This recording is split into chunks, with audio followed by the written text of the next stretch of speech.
Hello and welcome to Prayag Career Institute's English class। यह video remedial grammar के लिए है।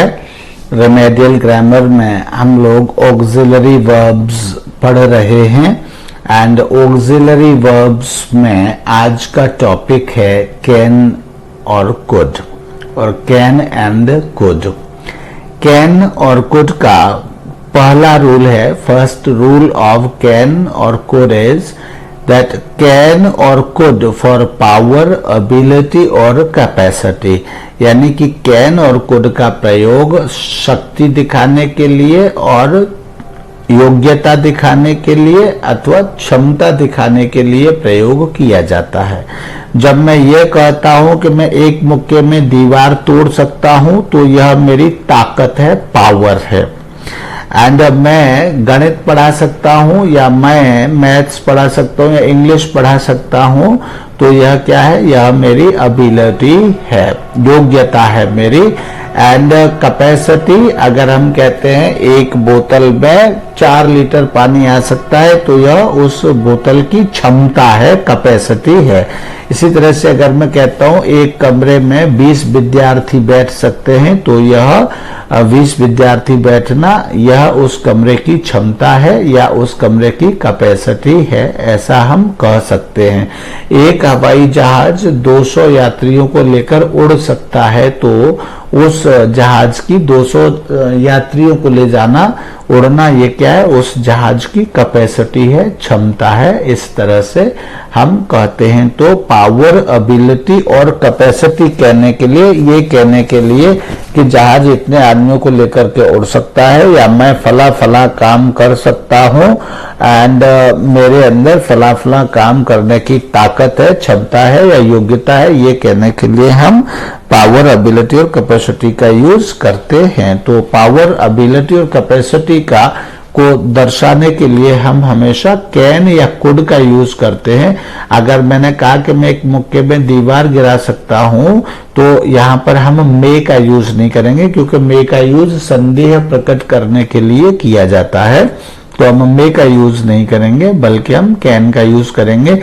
जहां हम मे से कहते हैं आई फील और I think perhaps something will happen, ये मीनिंग होता है मे का। और कैन का मतलब होता है I have the power to do something, यानी अगर मैंने कहा मैं एक मुक्के में दीवार गिरा सकता हूं तो I can fall wall in one punch कह सकते हैं, इन वन पंच मैंने कहा। तो इसी तरह से तो ये मैं क्या कहना चाहता हूं, I have the power, I can fall a wall down, मतलब I have the power to fall a wall down और to cause a wall fall down, ऐसे भी हम कह सकते हैं। तो I have the power to do this work, ये कहने के लिए हम कैन का यूज करते हैं। तो can could expresses someone's power, ability और capacity. The structure of such sentences is this, इस तरह के सेंटेंस का स्ट्रक्चर जो होता है वो ये होता है subject plus can plus verb, यानी सब्जेक्ट के साथ कैन आता है, कैन के साथ first form of the verb आती है।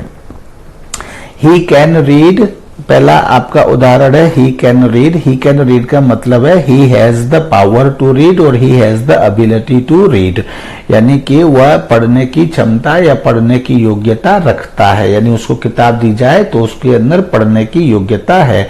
You can play, you can play का मतलब है you have the power to play, without power कौन खेल सकता है, सो यू कैन प्ले का मतलब है you have the power to play. And she can sing, she can sing का मतलब है she has the ability to sing, यानी कि उसके अंदर गाना गाने की क्षमता है या गाना गाने की योग्यता है। और शी कैन सिंग यानी वह गाना गा सकती है। तो ट्रांसलेशन में तो हम ये कहेंगे वह गाना गा सकती है, वह पढ़ सकता है, तुम खेल सकते हो, लेकिन वास्तव में इनका अर्थ क्या है, अर्थ है कि उनके अंदर ऐसा करने की क्षमता या योग्यता या ताकत है। इसके जो नेगेटिव सेंटेंसेस बनते हैं, negative sentences will be performed दस, इस तरह से, जैसे ही कैन नॉट या कांट रीड, यानी कि उसके अंदर पढ़ने की क्षमता या पढ़ने की योग्यता नहीं है। यानी यू कैन नॉट या कांट प्ले, यानी तुम्हारे अंदर खेलने की क्षमता या खेलने की ताकत या शक्ति नहीं है। शी कैन नॉट या कांट सिंग, यानी कि उसके अंदर गाना गाने की या गीत गाने की योग्यता उसके अंदर नहीं है, means she does not understand what music is. तो इस तरह से नेगेटिव सेंटेंसेस होते हैं। नेगेटिव सेंटेंसेस का मतलब होता है कि ऐसा काम करने की योग्यता सब्जेक्ट में या उस व्यक्ति में जिसका नाम लिया है उसमें नहीं है।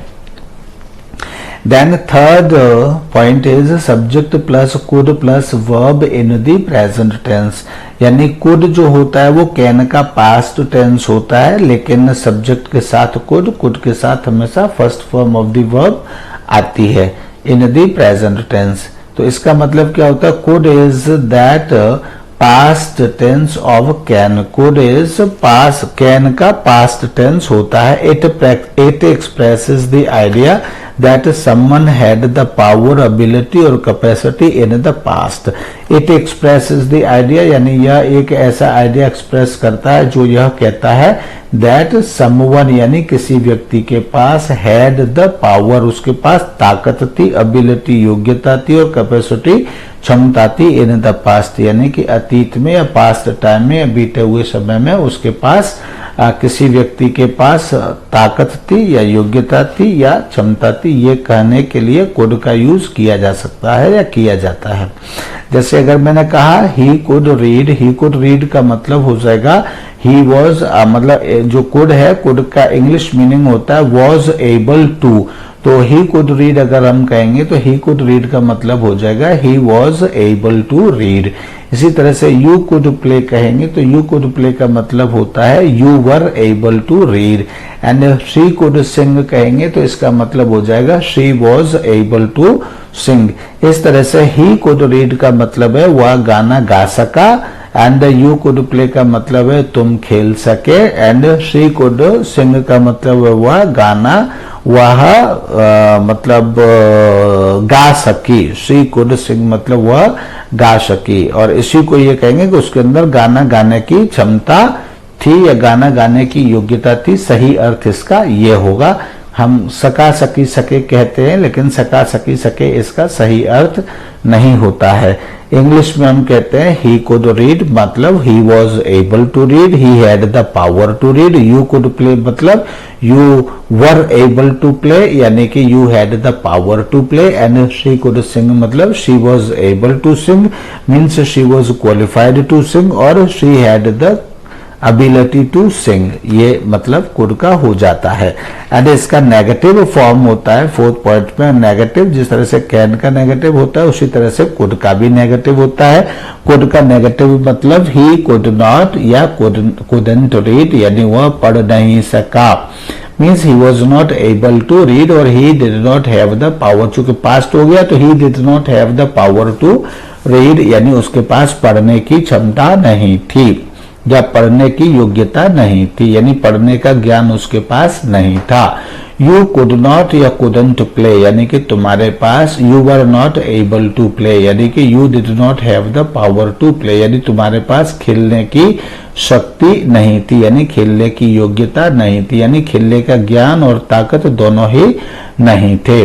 शी कुड नॉट या कुडंट सिंग मतलब वह गाना नहीं गा सकी, या फिर she did not have the ability to sing, यानी उसके पास गाना गाने की योग्यता नहीं थी।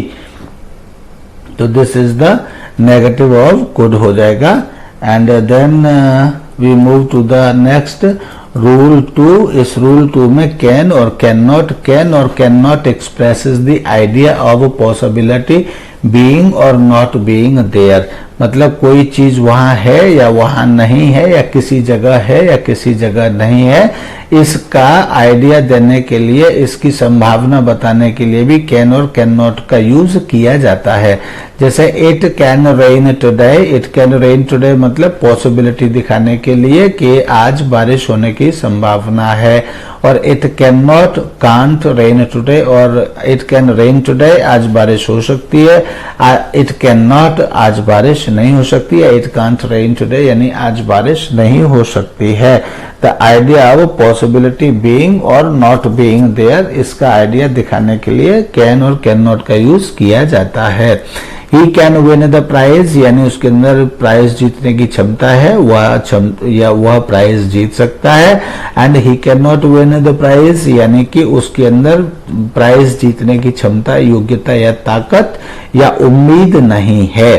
He can lose the game, he can lose the game मतलब वह गेम लूज कर सकता है यानी वह गेम हार सकता है, यानी उसके अंदर गेम जीतने की क्षमता या योग्यता नहीं है। He can not lose the game, it means वह गेम नहीं हार सकता या खो सकता, मतलब उसके अंदर गेम जीतने की क्षमता है, उसका अर्थ यह हो जाएगा।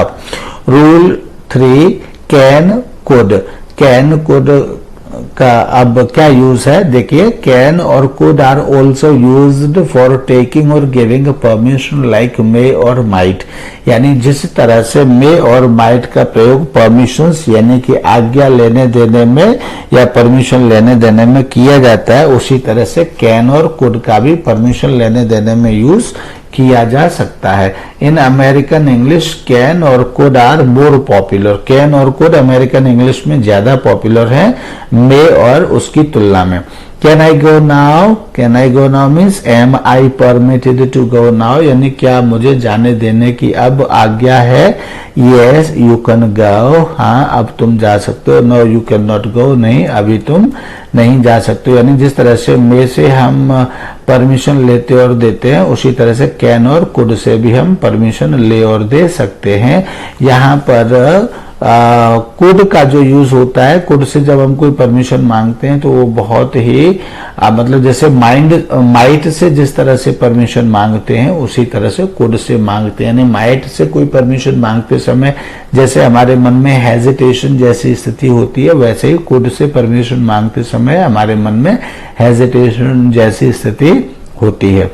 Rule 4 can't expresses the sense of negation no, यानी कि अगर हम कांट कहते हैं तो वह नो यानी नहीं का भाव उसमें आता है, नेगेशन का भाव आता है। You can't meet her, you can't meet her मतलब you are not allowed to meet her. You can not या can't enter the premises means you are not allowed to enter the premises, ये इसका meaning होता है। Rule 5 can और could for forming interrogative sentences, for forming interrogative sentences can और could for forming interrogative sentences, यानी can और could से interrogative sentences किस तरह से बनाए जाते हैं इस विषय पर यह पॉइंट है। कैन और could are also, can and could are also used for making interrogative sentences, यानी कैन और कुड का प्रयोग जिस तरह से मे का प्रयोग इंट्रोगेटिव सेंटेंसेस में सिर्फ परमिशन के लिए होता है, हालांकि वहां पर उसी तरह से कैन और कुड का भी प्रयोग यहाँ पर इंट्रोगेटिव सेंटेंसेस बनाने के लिए किया जा सकता है। देयर स्ट्रक्चर इज, उनका जो स्ट्रक्चर होता है, ये स्ट्रक्चर मैंने यहाँ पर पढ़ा है। Their structure is can could plus subject plus verb in the present tense, यानी उनका जो स्ट्रक्चर होता है वो कैन कुड प्लस सब्जेक्ट और सब्जेक्ट के साथ verb in the present tense होता है। Number 1 can you help me, यानी क्या तुम मेरी मदद कर सकते हो, यानी do you have the power to help me, can you और are you in the condition to help मी, इस तरह से इसका मतलब क्या आप मेरी मदद कर सकते हो, इस तरह से इंट्रोगेटिव, यानी इनसे हम कोई इंफॉर्मेशन मांगना चाहते हैं, यानी इससे हम मतलब परमिशन लेने देने के साथ साथ हम अपना डाउट एक्सप्रेस करते हुए किसी से इंफॉर्मेशन मांगने के लिए भी हम कैन का यूज करते हैं, तो वही फीलिंग यहाँ आ जाता है। कैन अ हॉर्स स्विम, यानी क्या कोई घोड़ा तैर सकता है, ये किस तरह का सेंटेंस है, इंट्रोगेटिव है और ये इंफॉर्मेशन यानी अपने डाउट को एक्सप्रेस करना और इंफॉर्मेशन मांगने वाला ये सेंटेंस है। Number 3 can he speak French means does he have the ability to speak French और does he have the knowledge to speak French, क्या वह फ्रेंच बोल सकता है। तो यहाँ भी ये किसी की योग्यता के विषय में इंफॉर्मेशन लेने के लिए यह प्रश्न है। तो इस तरह से कैन से सेंटेंसेस इंट्रोगेटिव बनाए जा सकते हैं। उसी तरह से could is used for making, could is used for more extreme courtesy, और कुड का जो है मोर एक्सट्रीम कर्टसी यानी और ज्यादा विनम्रता दिखाने या विनम्र होने के लिए कुड का यूज किया जाता है। जैसे could you lend me your pen, तो जिस तरह से might I take your pen में हेजिटेशन दिखाते हुए हम अपने को और ज्यादा विनम्र दिखते हुए हम परमिशन मांग रहे थे, उसी तरह से यहाँ यानी कुड और माइट में कोई अंतर नहीं होता है। तो could you lend me your pen यानी मैं आपको अपने उस लेवल से कि आप मुझे पेन दें उस लेवल से बहुत ऊंचा या ऊपर या बड़ा समझता हूं, लेकिन फिर भी कुछ कंडीशन है जिसके कारण मैं पेन मांग रहा हूं, यानी मेरे अंदर हेजिटेशन है आपका पेन लेने में, लेकिन मांग रहा हूं। Could you give me a lift by your car? यहाँ भी यानी मेरे अंदर हेजिटेशन तो है और मैं आपका सम्मान भी बहुत करता हूँ, लेकिन क्या आप मुझे अपनी कार में लिफ्ट दे देंगे? इस तरह से हेजिटेशन के साथ किसी से कोई विनम्रता से आज्ञा मांगने के लिए या रिक्वेस्ट करने के लिए हम कुड का यूज करते हैं। रूल नंबर 6 इज कैन और कुड इन इनडायरेक्ट स्पीच। जिस तरह से मे और माइट के टाइम में आपने ये देखा कि अगर रिपोर्टिंग स्पीच पास्ट में हो और रिपोर्टेड स्पीच में मे आया हो तो रिपोर्टेड स्पीच को इनडायरेक्ट स्पीच में बदलने के लिए, यानी डायरेक्ट स्पीच में रिपोर्टेड स्पीच होती है तो उस डायरेक्ट स्पीच को इनडायरेक्ट स्पीच में बदलने के लिए मे को माइट में चेंज कर देते हैं। उसी तरह से यहाँ भी can becomes could in indirect narration, यानी कि यानी डायरेक्ट से किसी सेंटेंस को इनडायरेक्ट में बदलने के लिए कैन को कुड में चेंज कर देते हैं। When the reporting verb is in the past, यानी अगर रिपोर्टिंग वर्ब पास्ट में हो तो यहाँ भी कैन को कुड कर देते हैं। जैसे for example he asked me can you help मी, तो कैन यू हेल्प मी ये क्या है, ये इन्वर्टेड कॉमास के अंदर है। इन्वर्टेड कॉमास के अंदर होने के कारण इसको हम डायरेक्ट स्पीच कहेंगे, मतलब डायरेक्ट सेंटेंस कहेंगे और रिपोर्टेड स्पीच कहेंगे। तो रिपोर्टिंग स्पीच क्या है, ही आस्क्ड मी, ये किस में है, पास्ट में है, तो इसलिए कैन को किस में किया जा सकता है, कुड में किया जा सकता है। अब आगे देखिए ही आस्क्ड मी, यहाँ जो इन्वर्टेड कॉमास है उनके लिए यहाँ पर इफ लगा दिया, इफ उसके बाद फिर यू की जगह सब्जेक्ट आई लगा दिया, इफ आई, और कैन को किस में चेंज कर दिया, कुड में चेंज कर दिया। If I could help him he asked me if I could help him, तो इस तरह से ये डायरेक्ट था कैन यू हेल्प मी, और डायरेक्ट से जब इनडायरेक्ट में बदला तो कैन को किस में चेंज कर दिया, कुड में कर दिया, एंड यू को आई में कर दिया। ये जब डायरेक्ट इनडायरेक्ट जब आपको कभी पढ़ाए जाएंगे उस समय हम और इसको डिटेल में लेंगे, फिलहाल यहाँ पर इतना ही लिया जा सकता है। इसी तरह से he said I cannot go there, he said I cannot go there क्या है, ये डायरेक्ट है, यानी कि he said ये रिपोर्टिंग स्पीच है, I cannot go there ये रिपोर्टेड स्पीच है। he said that he could not go there ये क्या है, ये इनडायरेक्ट है। he said that he could not go there, तो यहाँ पर देखिए I को किस में चेंज कर दिया, he में कर दिया। ये जो इन्वर्टेड कॉमास है इनको किस में चेंज कर दिया, इनको that में चेंज कर दिया। I को he में चेंज कर दिया और कैन नॉट को किस में चेंज कर दिया, कुड नॉट में चेंज कर दिया। गो देयर को गो देयर में चेंज कर दिया। तो he said that he could not go there, he said I can not go there, तो आई कैन नॉट को किस में चेंज कर दिया, कुड नॉट में, और कैन को किस में कर दिया, कुड नॉट में कर दिया। कैन को कुड नॉट में क्यों कर दिया है, क्योंकि रिपोर्टिंग स्पीच का जो सेंटेंस है ही सैड ये किस में है, ये पास्ट इंडेफिनिट में। पास्ट रिपोर्टिंग स्पीच के सेंटेंस को पास्ट में होने के कारण ये जो कैन नॉट है वो कुड नॉट में चेंज कर दिया जाता है।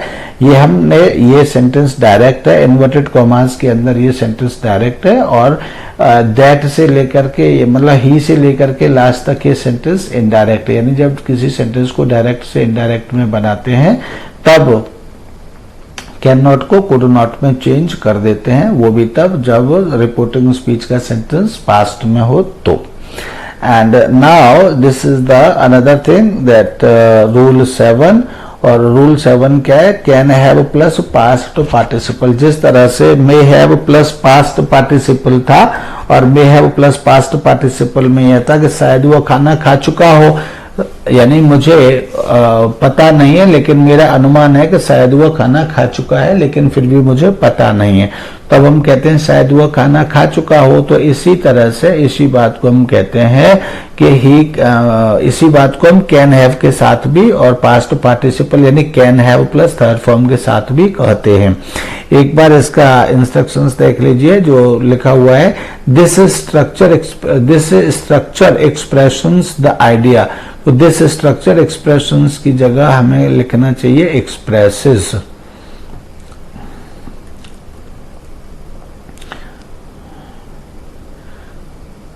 Expresses, this structure expresses the idea, यानी ये जो स्ट्रक्चर है can have plus past participle यानी कि third form of the verb.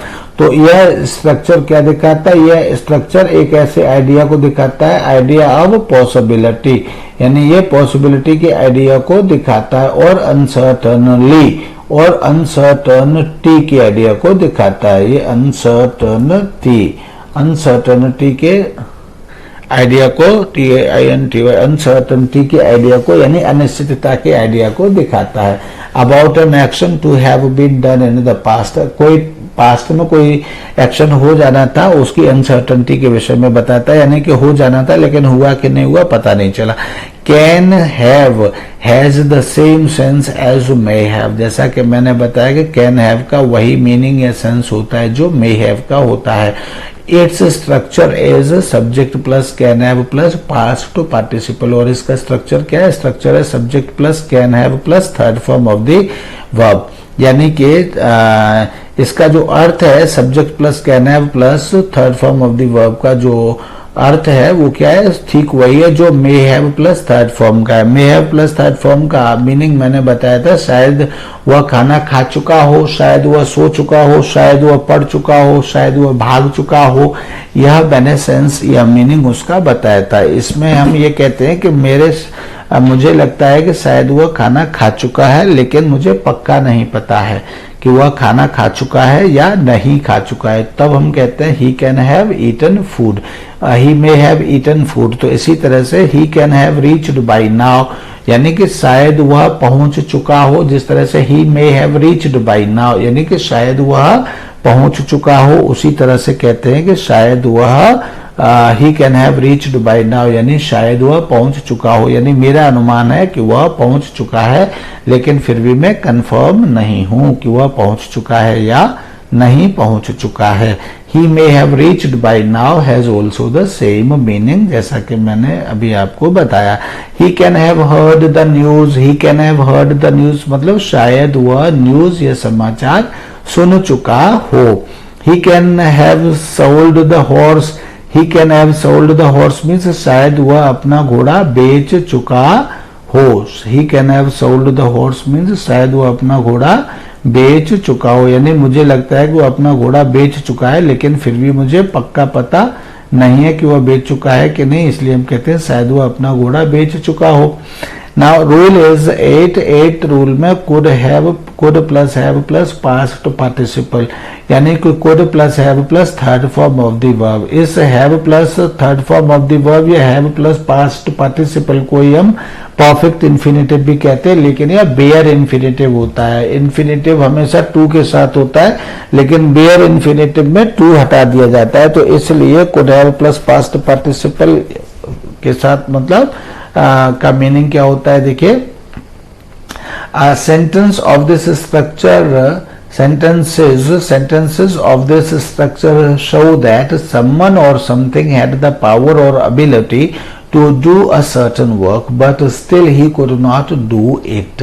यानी इन सेंटेंसेस में ये हम समझते हैं या यह संदेश हमको मिलता है या इस तरह का इनका अर्थ होता है कि that someone यानी किसी व्यक्ति या अथवा समथिंग और किसी चीज में हैड द पावर और एबिलिटी, उनके पास ताकत थी या योग्यता थी to do a certain work, किसी निश्चित काम को करने की उनके अंदर क्षमता थी, पावर थी या योग्यता थी, but still he could not do it, और उसके बाद भी वह व्यक्ति उस काम को कर नहीं सका या उसने किया नहीं। कैसे? देखिए, ही could have passed the examination, इसमें हम कहते हैं माइट हैव में कहा था आपने कि हो गया होता, उसने काट लिया होता, भाग गया होता, लेकिन यहाँ होता ना शब्द कह करके यहाँ होता है ही could have passed the examination, यानी वह एग्जामिनेशन पास कर सकता था। ही could have passed the examination, यानी वह एग्जामिनेशन पास कर सकता था, बट ही कुड नॉट, लेकिन उसने एग्जाम पास किया नहीं। He could have pass to the examination, वह एग्जामिनेशन पास कर सकता था लेकिन उसने एग्जामिनेशन पास किया नहीं। बट ही कुड नॉट, लेकिन वह कर नहीं सका, या उसने, इसका मतलब हो जाएगा किया नहीं, मतलब उसके अंदर क्षमता थी लेकिन उसने किया नहीं।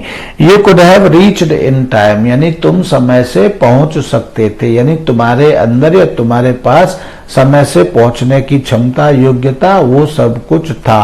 बट कुड नॉट, लेकिन तुम पहुंच नहीं सके। Number 3, he could have avoided the accident, यानी वह जो है एक्सीडेंट को अवॉइड कर सकता था, यानी कि उसने एक्सीडेंट अवॉइड किया नहीं, यानी कि एक्सीडेंट हो ही गया। तो कुड हैव का यूज हो सकता था, कर सकता था के अर्थ में किया जाता है।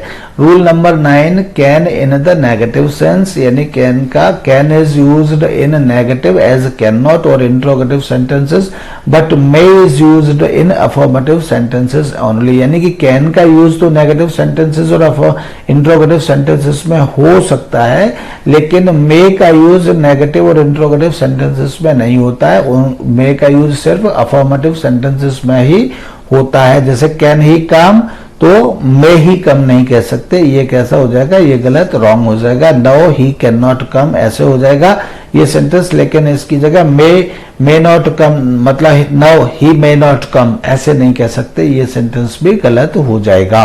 एंड ही मे कम, वह आ सकता है, यानी उसकी आने की संभावना है, इसका अर्थ यह हुआ। कैन दिस हैपन, यानी क्या यह हो सकता है, तो ये सेंटेंस ठीक है। No this can not happen, यानी नहीं, यह नहीं हो सकता। तो आज के लिए इतना ही, अगले नेक्स्ट लेसन में आपका शैल और शुड लेंगे। आज इस लेसन के लिए इतना ही। Thank you, bye bye.